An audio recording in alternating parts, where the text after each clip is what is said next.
Hello दोस्तों, अद्भुत कहानी सागर में आपका स्वागत है। आज की हमारी कहानी है नाराज़गी। नंदनी बहू, कोशिश करना आज ऑफिस से जल्दी घर आ जाओ।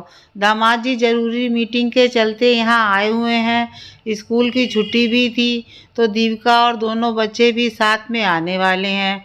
दोपहर तक वो लोग आ जाएंगे और दामाद जी रात के खाने पर आएंगे। तुम नाश्ता और खाने की तैयारी कर लेना। छोले पूरी, मेथी मलाई, मटर कोफ्ते, मिस्सी रोटी, गाजर का हलवा और बच्चों के लिए आलू टिक्की, पापड़ी चाट बना लेना। मैं छोले गलाकर, मटर छीलकर आटा भी लगा दूंगी। तुम बस समय से आ जाना। सास कविता जी ने मेथी साफ करते हुए बोला। नन्ही उनके सामने चाय का कप रखते हुए बोली, मम्मी जी आज तो मेरी अर्जेंट मीटिंग है, उसके बाद प्रेजेंटेशन भी सबमिट करना है, थोड़ा समय लग जाएगा, लेकिन शाम तक आ जाऊंगी। और अगर मैं कहूँ इन सब से हटकर कुछ अलग करें तो कैसा रहेगा? बच्चे और दीदी दोनों खुश हो जाएंगे। बहू खाना नहीं बनाएंगे फिर क्या बाजार से खाना मंगवाना है? दामाद जी कहीं नाराज हो गए तो? ना बेटा, तुम तो परंपरागत खाना ही बना लो। मम्मी जी आप थोड़ा भरोसा रखिए, मैं सब संभाल लूँगी, बस आप कुछ भी मत करना।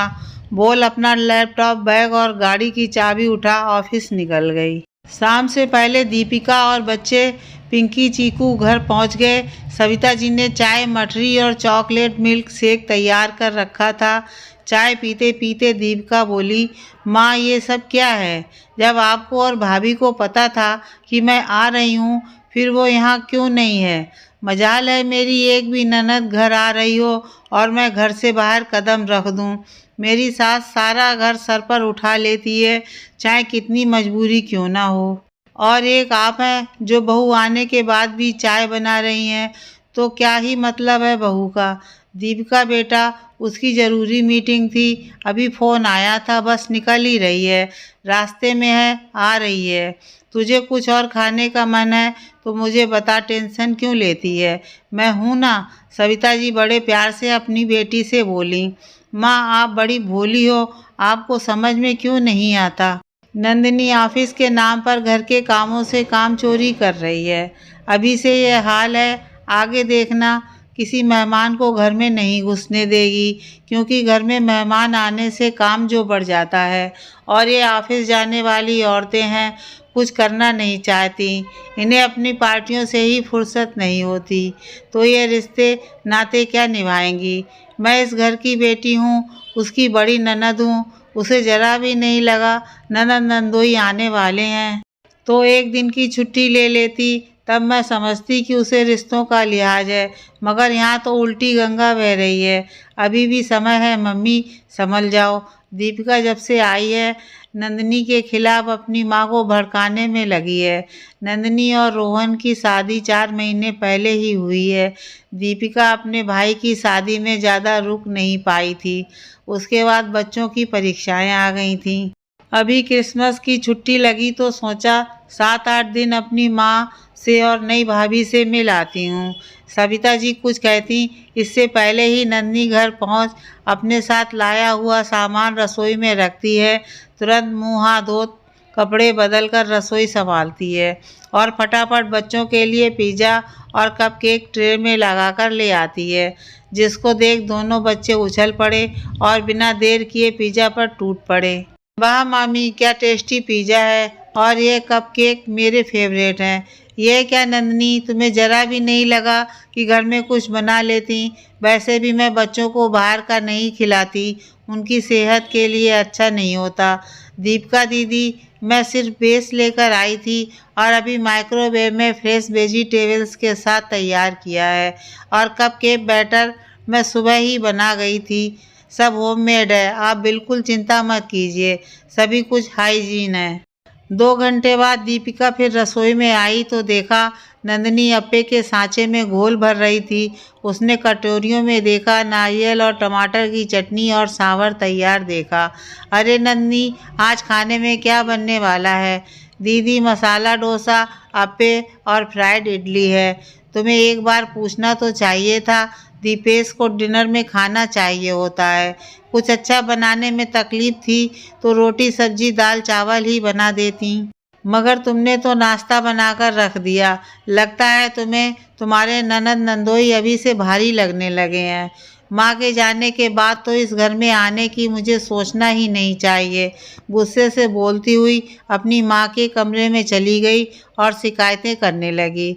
उनकी बात सुन सविता जी भी गुस्से से रसोई में आकर बोली, देखा मैंने तुमसे कहा था ना अपना दिमाग मत चलाओ, मगर नहीं, तुम्हें तो कुछ अलग करना था।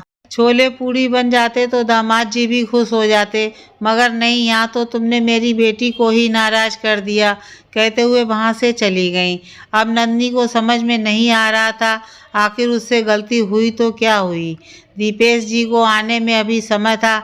बच्चों को भूख लगने लगी तो नंदनी ने डोसा, अप्पे और इडली टेबल पर लगा दी। बच्चों ने खूब खुश होकर खाई। दीपिका को अभी भी चैन नहीं था। इतना कुछ बोलने के बावजूद भी बोली, बताओ हमारी नंदों के हिसाब से घर में खाना बनता है।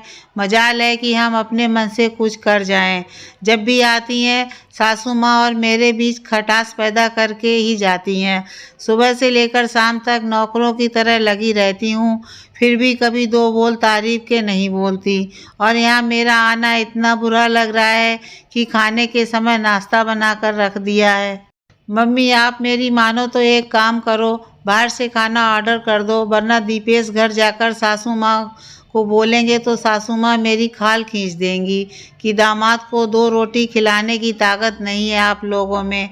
इतने में दीपेश घर में घुसते ही बोले, वाह सासू माँ, आज तो लगता है आपकी रसोई साउथ इंडियन मसालों से महक रही है। क्या बनाया है अपने प्यारे दामाद के लिए? सविता जी हड़बड़ाती हुई कुर्सी से उठी और बोली, जी आपके लिए मसाला डोसा इडलियां बनाई हैं बहू ने, अब आप ही खाकर बताइएगा कैसी बनी है।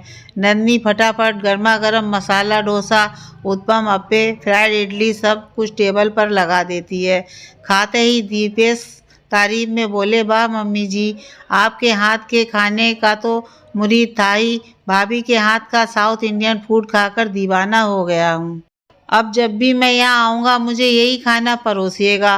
और दीपिका तुम कुछ सीखो अपनी भाभी से, वरना वही रोटी सब्जी बनाती रहती हो। अब इतने दिन रहोगी, सीख कर आना। बोल खाने में व्यस्त हो गए। अपने पति की बात सुन दीपिका का सर दर्द से फटा जा रहा था।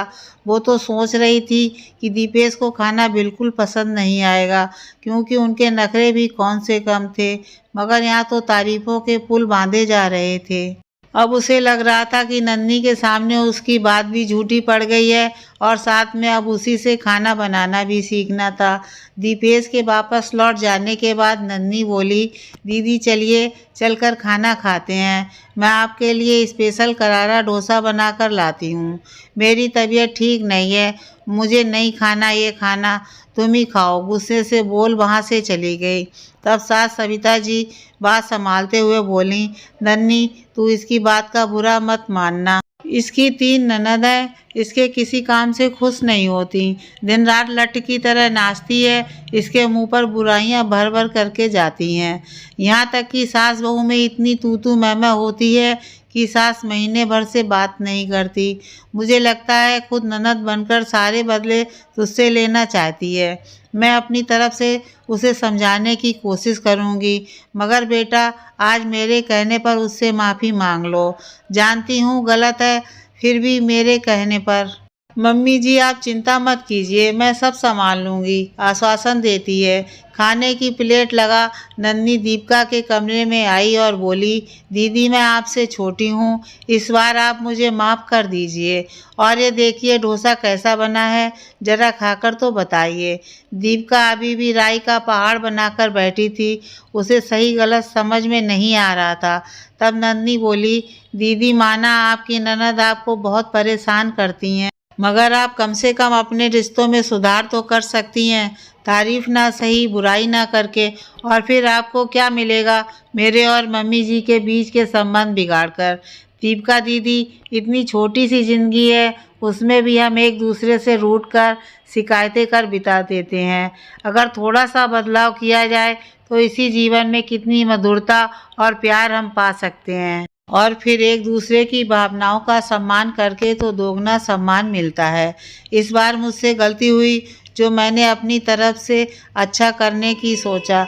आगे से जो भी आप और मम्मी जी कहेंगी मैं वही करूँगी, कभी भी अपना दिमाग नहीं लगाऊंगी। बोलते हुए कमरे से जाने लगी। रुको नन्ही, पता नहीं क्यों अहंकार में मैं तुम्हारी खूबियाँ देख नहीं पा रही थी। तुम मुझसे उम्र में छोटी हो मगर समझदारी में बहुत बड़ी। तुम्हें बिगड़ी बात बनाना बहुत अच्छे से आता है, इतना तो मैं समझ ही गई हूँ। तुम सच में तारीफ के काबिल हो। तुमने तो अपनी तरफ से बेस्ट करने का ही सोचा। देखो तुम्हारे जीजा जी कितना खुश होकर गए और बच्चे उनकी तो डिमांड ही बढ़ गई कि मामी कल हमें क्या बनाकर खिलाने वाली हो। एक मैं हूँ जो अपनी परेशानियाँ लेकर बैठी हूँ और जो मेरी नंदे मेरे साथ करती हैं वही मैं तुम्हारे साथ करने का सोच रही थी। तो दीदी जिसे जो करना है करने देते हैं, हम अपना आज एंजॉय करना क्यों छोड़ें। डोसे का एक टुकड़ा तोड़ दीपिका के मुंह में डालते हुए बोली। सही कहा। एक टुकड़ा दीपिका ने भी अपनी भाभी नन्ही के मुंह में खिलाते हुए बोला और दोनों इडली डोसा उत्पम अप्पे सांभर चटनी में लगाकर खाने में व्यस्त हो गईं।